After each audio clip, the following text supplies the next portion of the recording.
Hi guys, today's Lunch and Learn, I'm going to talk to you about using podcasts in your classroom as a text.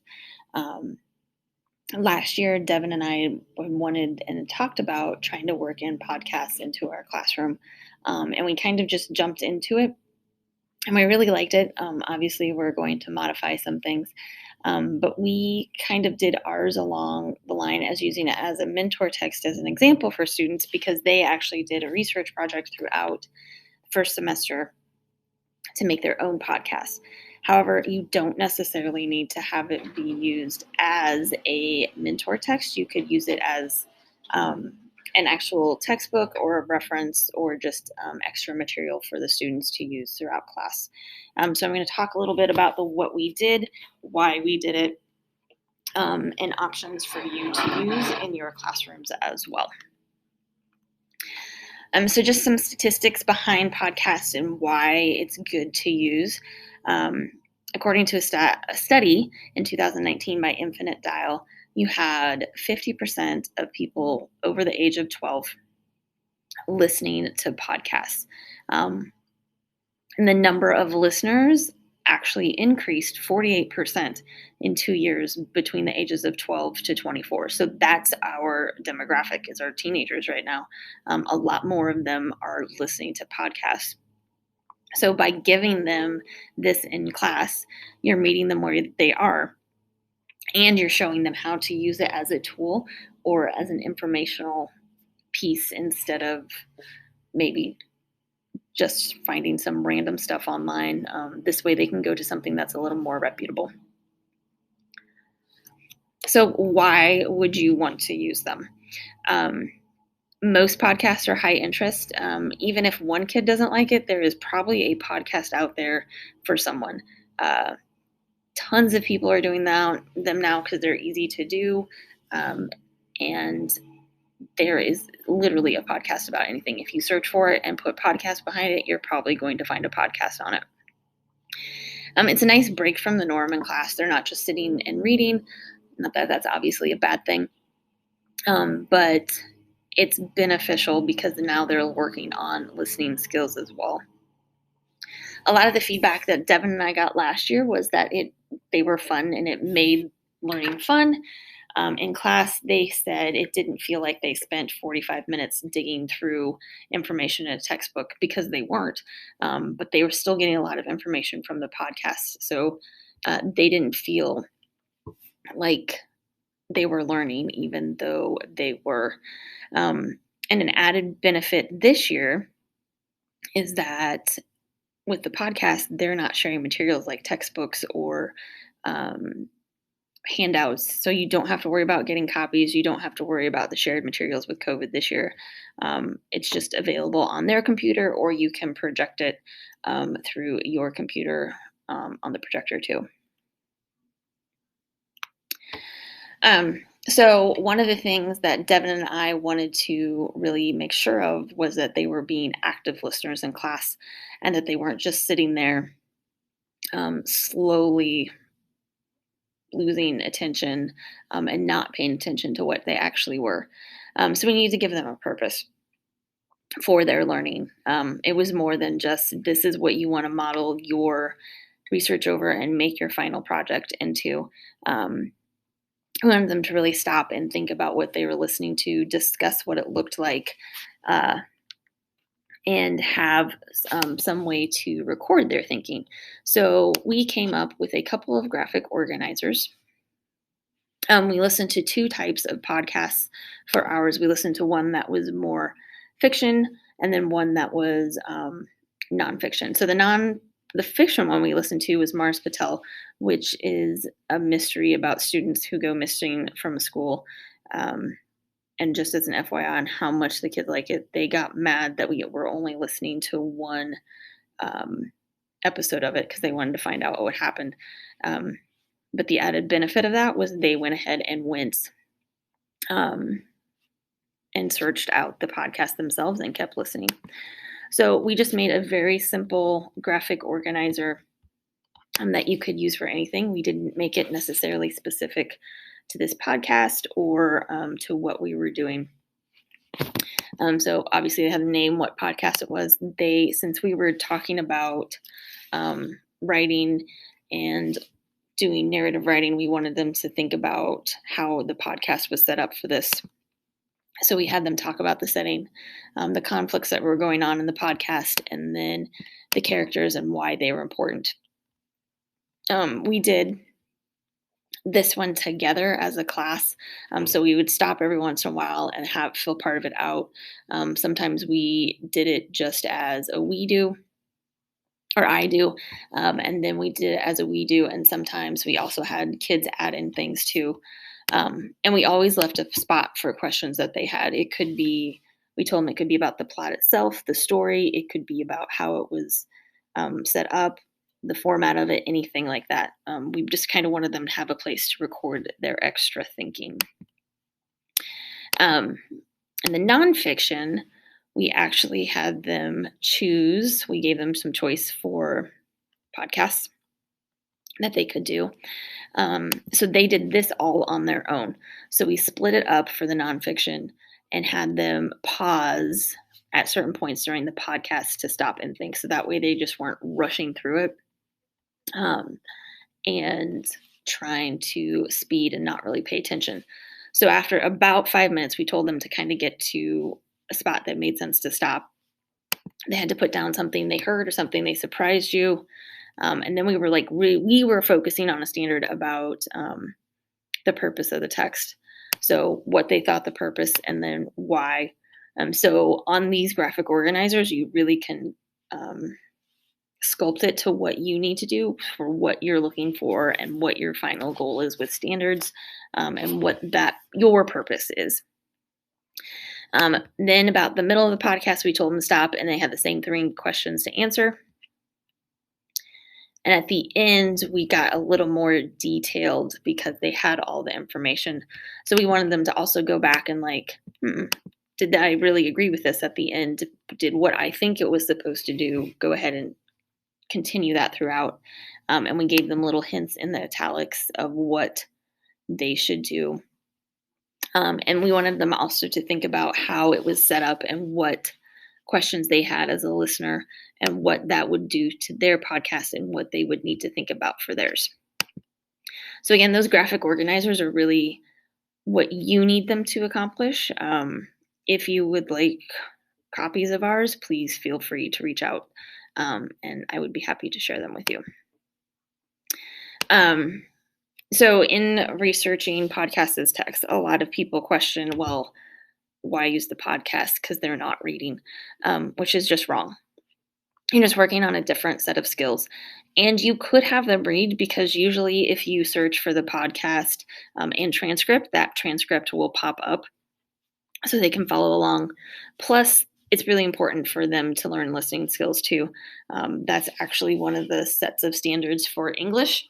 And we don't necessarily explicitly teach how to listen, but while they're listening to the podcast and filling out that graphic organizers, they're learning those skills. And you can talk about those skills as well, which helps in your daily classroom as you're doing that, as you're teaching other things too.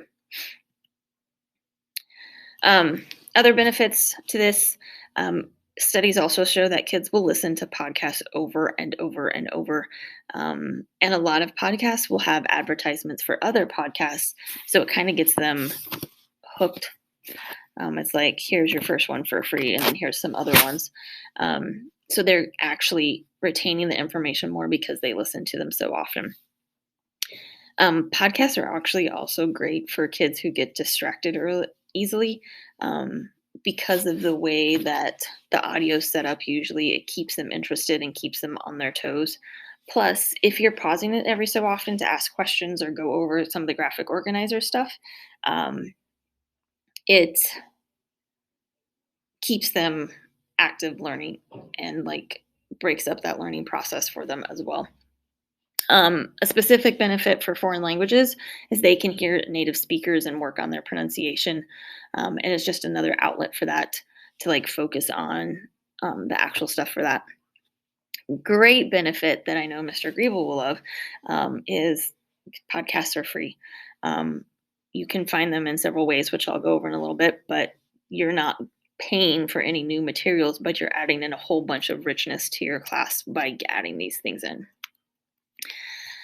Some tips we found: if you find ones that are suspenseful, your kids are going to be hooked right away. They keep guessing.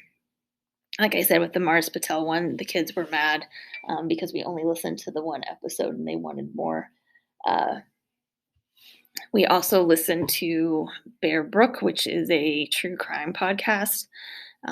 So we only listened to the first episode, which just kind of set up what the crime was. And they, at least in my classes, and I remember Devin saying hers were similar, were livid when it ended and they couldn't listen to the second one.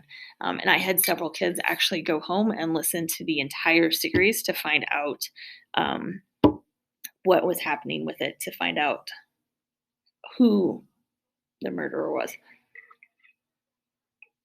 I do highly suggest either previewing the script or listening to the podcast for language and content. Sometimes, especially when they're interviewing other people, language may not be the best, or even content may be a little bit questionable, especially depending on what grade level you teach.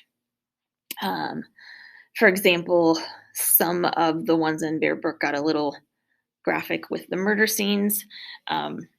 So we wanted to make sure that we weren't either offending kids or totally grossing them out with that information.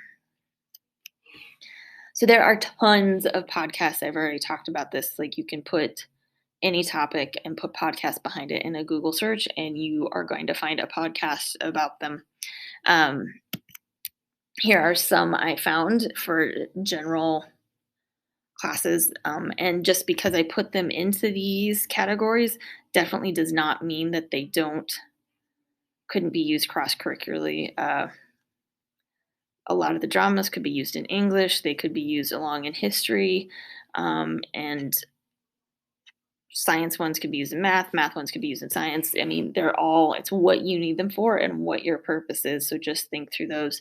I have not listened to all of these, but Stuff You Missed in History is pretty self-explanatory. It goes over things that you may not have learned about in your history classes, and it's a little more obscure history.